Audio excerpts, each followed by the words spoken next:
New Zealand's richest people are now worth a collective $129 billion. That is almost 25 times more than when the NBR Rich List started just 40 years ago. And if you look down that list, one word keeps repeating: property. So today we're going to start by counting down the top 5 richest families in New Zealand who made their money through property. I'm going to show you the one thing that all 5 have in common, and by the end you'll have the Rich List playbook, the strategies that actually build wealth. Now, one of my favorite things to do every year that I get so excited for. No, it's not Christmas. Your wedding anniversary? No, not my birthday, not my wedding anniversary. I look forward to the NBR Rich List coming out. And the reason is I go through it every year and I love reading about Kiwis who have been successful, right? I love Kiwis who have been successful in music. I love people who have been Kiwis who have been successful in sport. I also love Kiwis who have been very, very, very successful in business, because I just think so many of them come from quite humble backgrounds and have built their wealth over the years. And I think it's awesome that the National Business Review, the NBR, puts together this list. Now, as I go through that list every single year, one word keeps on coming out and repeating. It is property. And we are going to count down the top 5 families in New Zealand who have made their money out of property and share how they actually did it. Now, if we think about the NBR Rich List, it's just hit 40 years old. And over those 40 years old? That's right. And over those 40 years, it's gone from collectively people being worth $5.3 billion to now being all up $129 billion. And property runs through a lot of the profiles and the listings, not all of them, but quite a substantial number as well. So if we count down those top 5 families, and they're all billionaires, by the way, who's at number 5? So number 5 is Sir Ted Manson, and his son runs the country's largest privately owned commercial development firm. So they built a massive Auckland office and commercial towers. Some of them will include, like the latest one was like Spark headquarters on Albert Street. And this company was actually founded by the grandfather, who started as a coal miner, right? And then later he becomes a real estate agent, quite the transition. And now this company represents 3 generations of building wealth through property. One thing that's really interesting, though, is when you read through their story, Ted Manson, who's worth $1.1 billion, he started out renovating properties in South Auckland with his father. And how amazing that granddad and dad have built this massive company in New Zealand. Now we got the 3rd generation coming through, but it all started with renovating properties. Now, that's not to say every person who gets out there renovating properties. You do, Reno, you'll be a billionaire one day. But it's just so awesome to see that it can happen. And I think the key part to their success, their trick, is that they built, but they also keep, and they barely borrow any money. So most of the buildings that they have, have low debt, and some of them have even no mortgage at all.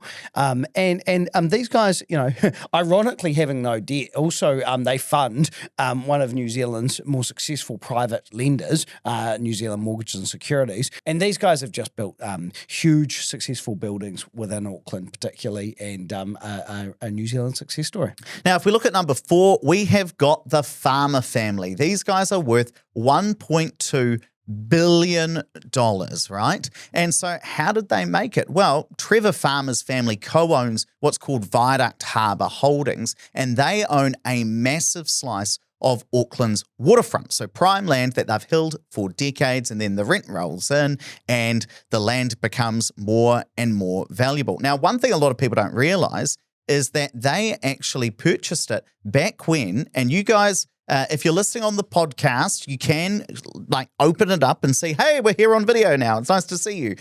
Or if you're on YouTube, you can see this. This is what Auckland's Viaduct used to look like. And there was what looks like a highway going out to the Harbour Bridge. Now, all of that, what used to be pretty commercial land, now has been substantially developed. It is like the jewel of Auckland City, where we've got this awesome marina, we've got apartments in there, we've got some of the pretty good restaurants, some of the better restaurants in Auckland all around there. And they would have had this vision for what this part of the city, what used to be a little bit on the rougher side, could become. Now, here's one of the tricks that they did. They turned a lot of it into leasehold as well. And this is where these guys are a little bit more of the more controversial models on the list, because what they do is they might sell the building, but they'll retain the land and then charge the person who owns the building a rent for that land, what's called a ground rent. And those ground rents do tend to increase relatively quickly. They own that through a company called Tappenden Holdings. I actually had a friend who owned a leasehold property in Kohimarama. The land was owned by Tappenden, and they were not always happy with Tappenden when they come along and put up the ground rent, but that is how these guys have partly made their fortune. I mean, it didn't all start in property. They made money through like freightways back in the 80s and 90s of the big corporate buyouts. They made some bets on Sky TV and telecom, right? And I think it's important to mention that we're not saying that if you buy some houses, you're going to automatically become on the NBR Rich List, right?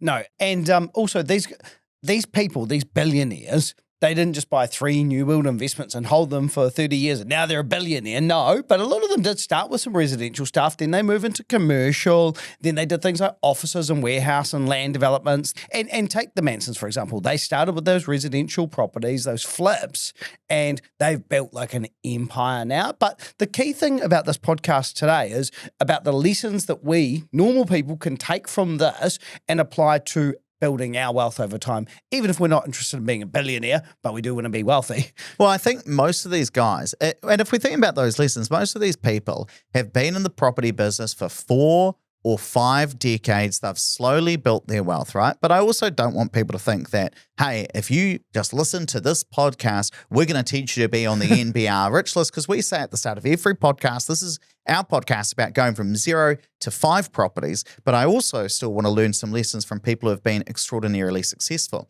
And if I think about one of those people, coming in at number 3 on this list is Peter Cooper, who is worth $1.7 billion. Look how happy he is. Well, to be honest, all of these people on this list, they're always smiling. They're always smiling, right? I mean, they say money can't buy happiness, but it buys a very nice smile. Well, he owns a very nice vineyard as well. But Peter Cooper was a Kiwi lawyer and who made it big in the US. Then he came home and he won the Britomart precinct contract in Auckland. And so what happened was he bought Britomart back when it was like, do I have some photos of this? Yeah, if we look at what Britomart used to look like in 1994, it was basically a car park, right? Like it was. It's not that long ago. We've got some bus depots here, some more parking. Like it just wasn't a great part of the city. Now it has been built up. It is so much nicer. I mean, like the viaduct, right? It is one of the nicest parts of the city now.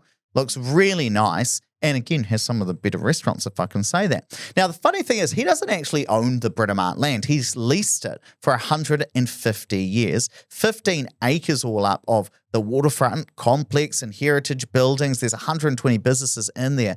But it's quite interesting seeing that both Peter Cooper and the Farmer family bought pretty rough areas, had this big vision to revitalize them, made it happen, and have been astoundingly financially successful. But even at $1.7 billion, he only comes in number 3 on this list, at least when it comes to people who have made their money out of property. Who comes in at number 2? So number 2, Sir Michael Friedlander, and he's got a net worth of $2.1 billion. Less of a smile on him. No, he's not that happy. I think it's because he's quite old. I think he's about 90 years old. You get a bit grumpy. He's a serious man. Yeah, and he's with some serious money. And he's old school Auckland wealth. And he's run the Samson Corporation since 1940. So we're talking like 70 years, eh? That's why he's a little bit grumpier. Yeah. And he is one of Auckland's biggest private commercial landlords. He's got offices, shops, industrial, right across the city. Now, he's quiet, but a powerful force in the Auckland property market. And the interesting thing, he's been on the Rich List every single year since it started. That's crazy, isn't it? That's the amazing thing about that is when you say he's been running this company since the 1940s, and you go, wow, that's like ages ago, right? It must have been late 1940s, right? Otherwise, he would have started in his teens or like 10 years old. But it just makes you think, wow, if I started a company from 20 to 70, so how old was I? That would have been 2012, I was 20 years old. So if I started a company there, ran it for 70 years, that would be going to 2082. And we're sitting here in 2026. And so it's so interesting. We go, wow, that is what we mean when we talk long term. 70 years, right? And this is when people like, I often think about, not to take away from the fact that it has been quite challenging over the last couple of years. People that have invested over the last couple of years and had it rough are like, oh God, you got to think about the long term, but it's quite hard right now. This guy must have gone through some major ups and downs in 70 years. We would have had the dot-com collapse, and we would have had the dot-com collapse in the early 2000s, and he would have already been investing for like 50 years or so. Then we would have had the 1987 share market crash. We would have had ups, downs, different governments in there, substantial changes, but he's just kept on investing, and now it's worth $2.1 billion. And I think, like, if you think about the secret to his success, I mean, time in the game is probably a big one, but also patience and actually persistence. He's he's absolutely known as a hard-nosed operator. He's had plenty of legal scraps over the years, including a cladding dispute over Iron Bank, which is... Have you seen the Iron Bank? That's the one in K Road, right? Yeah, I mean, no wonder that... I mean, if you look at the cladding on YouTube for you guys who are watching, like, you can tell there was going to be a cladding dispute for that there one, was going to be something at some stage, right? Like the cladding on that's very bloody interesting because it's all over the show. I mean, it's a wonderful design, right? I like it. I mean, I like it, but you're like, it's a complex build. Yeah, and so now... he's in his 90s, and he and his son, Daniel, are still running the business. And so I think, this just shows that you can make serious money, but it does take time and persistence and actually probably just sticking in there. Because if you think you've had it rough in property over the last few years, that guy's gone through everything, I'm sure. Well, the other thing that just sticks a bit in me there is, often when we talk about investing in property, think, okay, I'm going to sell up in my 60s and then I'm just going to retire. But if you can leave it invested in there, he's going to pass this down to the next generation. Now, obviously, he's got a lot that he can leave invested, right? Yeah. And when you think, say you plan on retiring at 60, which a lot of people kind of that I meet with, they say, well, this guy's still working at 90. Like, he's got another 30 years on you. Now, when we come to number one, if number two is at $2.1 billion, the number one family who made their money out of property, they've got more than twice that. At $5.5 billion, we've got the Goodman family, right? Now, that Goodman name is very well known, right? You'd see it all around Auckland. I drive past one of their buildings every single morning on my way to work. They own what's called the Goodman Group. It's all in the name. They've got warehouses and logistics. They're increasingly investing in data centers as well. But they think of themselves, or they say that they've got this urban logistics portfolio worth about $4.5 billion, which basically means they've got boring boxes, warehouses near motorways, because that's where the big money is. Now, it's not particularly glamorous, right? But almost every online order you make might move through a warehouse just like theirs. Now they're seeing the AI boom. They're pivoting harder into data centers. And the group says that they've got about an $87 billion portfolio. That's what it's worth. But it's interesting to say, well, that's the amount of assets that they've got. They'd also have potentially some other shareholders in there, some other debts in there. That's why they're worth $5.5 billion as a family. But if we look at how much development they've got on, you'd think people who are worth $5 billion would just rest on their laurels. Oh, I'll just go to Hawaii for the rest of the year. No, they've got a development pipeline worth 14 billion Australian dollars. And actually almost 3/4 of what they're building is now in data centers, right? That is absolutely amazing. And given where AI is going, I mean, these guys might be worth a couple of extra billion in a few years. So look, we've counted down the top 5 families, but if we're pulling it together, stepping back, looking at these guys who collectively would be worth, let me quickly add it up in my head, $10 billion, over $10 billion. What do they have in common? So I think there's kind of 3 main threads. So number one is that they're all in property. Now, keep in mind, there's a lot of people on the rich list who didn't make their money through property. They made it through other things like businesses. But there is a common theme around that. And certainly a lot of people have made it from businesses then put it into property as well, even if they didn't make their money through property. Well, a good example of that would be who's number 2 on the rich list. We always talk about him, Graham Hart, who owns a big food packaging company, but he's bought up a lot of commercial property down in South Auckland as well. But Zuru made their money through toys, right, and homewares. So, I mean, property's not the only way to get rich in New Zealand. There is definitely a large concentration of people that have made their money through property. Thread number 2 is that a lot of them have built it and kept it, like the Mansons and the Goodmans. They didn't just develop and then sell and take that money and spend it. They actually keep those properties because you only get to sell it once. So if you can hold on to it for the long term, continue to build your wealth, but also receive a rental income, awesome. And probably the third common theme is that a lot of these people, they're a bit older and they've gone through cycles. So if you take Friedlander, he's been doing it since the 1940s. You talk the farmers on the waterfront, they've been in it for decades. They're not flipping, they're buying and they're waiting, and that compounding effect on the values over time, that's doing the heavy lifting to get them to these major numbers.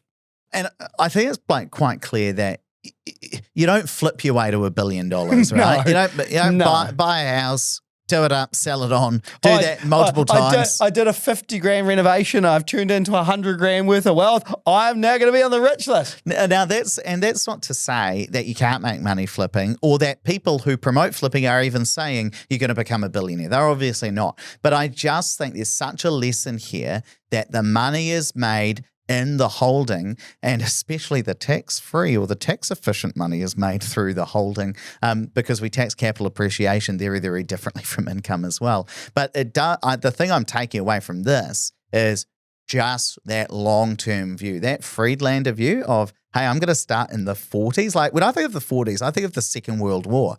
That guy at the tail end of that, coming out of the Second World War, where people could have been, it's a bit risky. He's buying up property, starting his thing, holding it through the ups, downs, the good times, the bad times. There's such a lesson in there for myself when I'm worried about my own property portfolio. And what you should definitely do, if you like this kind of thing, go to the NBR and sign up for a subscription. Like, read through and get inspired as well. And we're really grateful that the NBR, when we called them up and said, hey, can we use your journalism for this podcast? They're like, sure, that's awesome.